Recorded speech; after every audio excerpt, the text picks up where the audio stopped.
شروع اللہ کا نام لے کر جو بڑا مہربان نہایت رحم والا ہے۔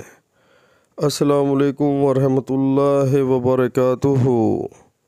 جو خدا کے اقرار کو مضبوط کرنے کے بعد توڑ دیتے ہیں اور جس چیز یعنی رشتہ قرابت کے جوڑے رکھنے کا اللہ نے حکم دیا ہے اس کو قطع کیے ڈالتے ہیں اور زمین میں خرابی کرتے ہیں، یہی لوگ نقصان اٹھانے والے ہیں۔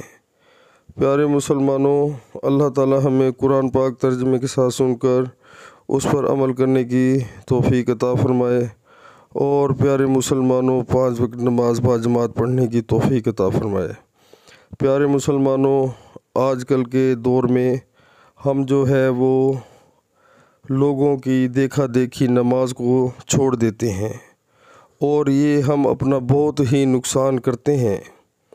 اللہ تعالیٰ نے ہمیں موقع دیا ہوا ہے تو ہمیں چاہیے کہ ہمیں اس موقع سے فائدہ اٹھانا چاہیے، اور اگر کوئی آپ کے ارد گرد کے لوگ نماز نہیں پڑھ رہے تو آپ کو سوچنا چاہیے، آپ کو پڑھنی چاہیے۔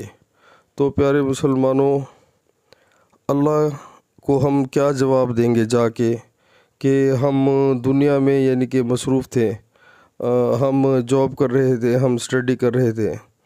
تو پیارے مسلمانوں، شیطان کے رستے سے بچیں اور اللہ کے رستے پر چلیں، اسی میں ہم سب کا فائدہ ہے۔ عمل کریں، انشاءاللہ بہت فائدہ ہوگا۔ السلام علیکم ورحمۃ اللہ وبرکاتہ۔